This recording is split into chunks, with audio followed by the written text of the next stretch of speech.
Assalamualaikum warahmatullahi wabarakatuh. Saya Teguh Agus Sayudi dengan NIM 210501110106 akan menjelaskan kembali materi dalam 5 pertemuan sebelumnya.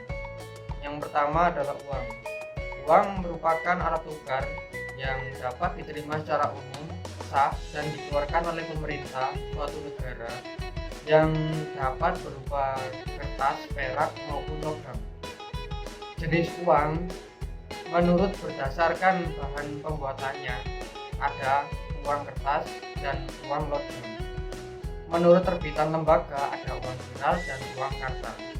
Menurut kawasan pengguna ada uang lokal, uang regional, dan uang internasional. Menurut nilainya ada bernilai penuh dan bernilai tidak penuh. Fungsi uang antara lain sebagai alat tukar, sebagai satuan hitung, dan sebagai penyimpanan nilai. Peranan uang ialah uang sebagai indikator modernisasi bangsa, uang sebagai tingkat perekonomian, dan uang sebagai indikator stabilitas ekonomi. Ruang lingkup lembaga antara lain lembaga keuangan bank berdasarkan fungsinya, bank umum dan bank perkreditan rakyat. Berdasarkan kepemilikan ada milik pemerintah, milik swasta nasional, milik koperasi, milik asing, dan milik campuran. Ada lagi berdasarkan status, ada bank devisa dan bank non devisa. Lembaga keuangan non bank yaitu pasar modal, pasar uang, asuransi, pegadaian, leasing, dana pensiun, dan modal ventura. Ada lagi peranan lembaga keuangan, yaitu tempat pengalihan aset, pengaturan likuiditas perekonomian, penyelenggara alokasi pendapatan, wadah berbagai transaksi uang, dan lembaga perantara. Fungsi lembaga keuangan antara lain melancarkan pertukaran produk, memberikan jaminan, penyimpanan kekayaan, menciptakan likuiditas sebagai pembayaran dan pembiayaan atau kredit. Selanjutnya, bank sentral, yaitu lembaga keuangan yang diberi wewenang untuk memproduksi dan mendistribusikan uang atau kredit sebagai alat uang yang sah, serta bertanggung jawab untuk menjaga stabilitas nilai atau kurs mata uang yang bertujuan untuk mencapai dan memelihara kestabilan rupiah. Tugasnya ialah menetapkan dan melaksanakan kebijakan moneter, mengatur dan menjaga kelancaran sistem pembayaran, mengatur dan mengawasi bank lainnya. Memiliki wewenang yaitu menetapkan target moneter dengan memperhatikan laju inflasi, melakukan pengendalian moneter dengan operasi pasar terbuka, penetapan tingkat diskonto, dan penetapan cadangan wajib minimum. Bank umum konvensional ialah bank yang melaksanakan kegiatan usaha secara konvensional dan berdasarkan pada prinsip syariah, yang dalamnya kegiatannya memberikan jasa dalam lalu lintas pembayaran. Memiliki fungsi agen kepercayaan, agen permodalan, dan agen pembangunan.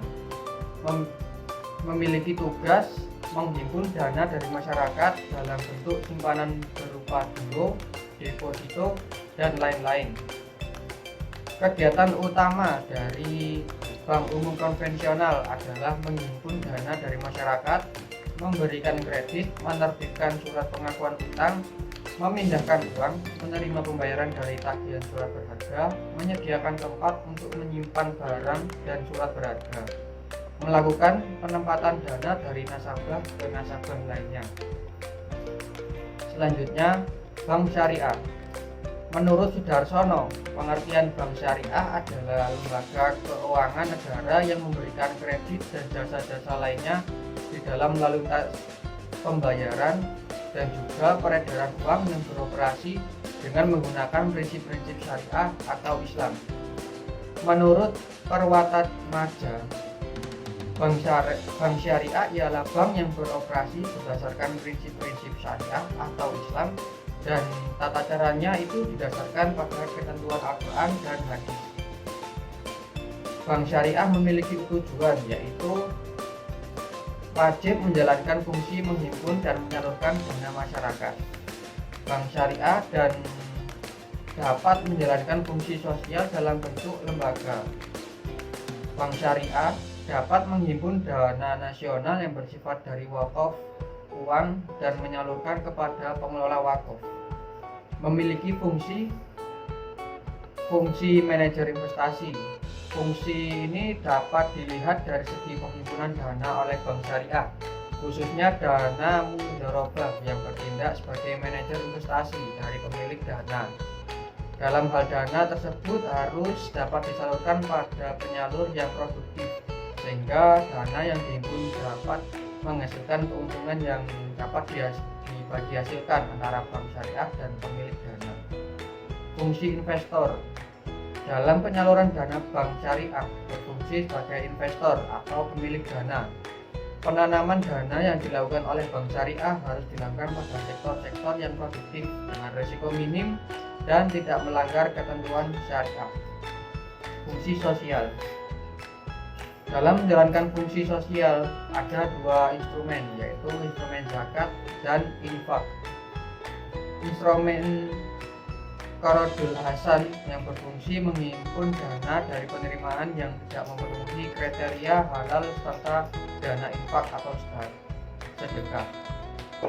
Fungsi jasa keuangan yaitu memberikan layanan clearing, transfer, inkaso, pembayaran gaji, letter of guarantee, letter of credit, dan lain-lainnya.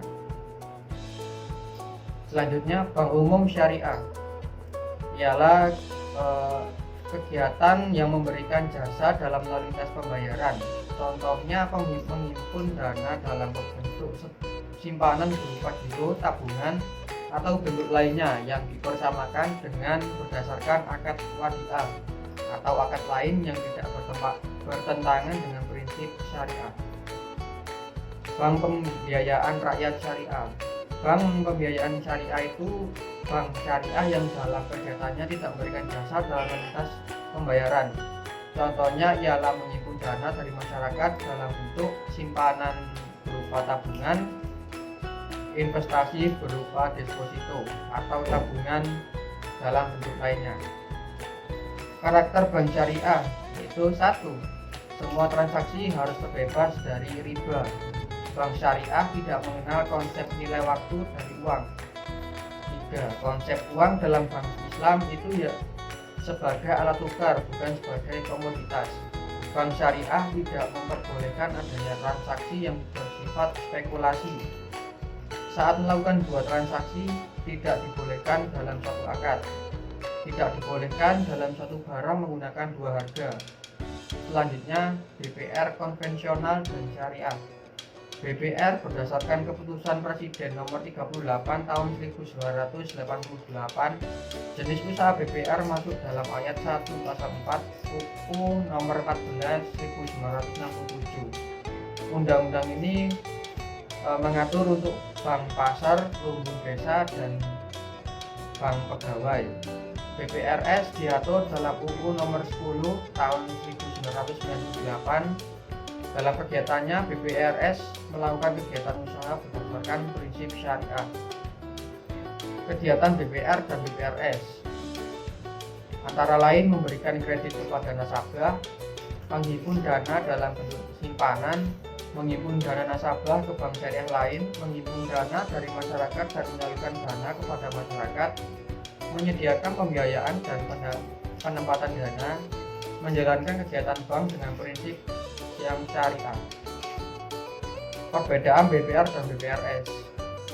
BPR melaksanakan kegiatannya dengan penerapan bunga dan tidak menerapkan sistem bagi hasil, sedangkan BPRS tidak mengenal bunga tetapi menggunakan sistem bagi hasil. Investasi BPR dan BPRS. Nasabah BPR boleh berinvestasi di semua usaha, sedangkan BPRS diharuskan kegiatan usahanya dan didanai tidak melanggar aturan dan kaidah syariah. Terima kasih. Wassalamualaikum warahmatullahi wabarakatuh.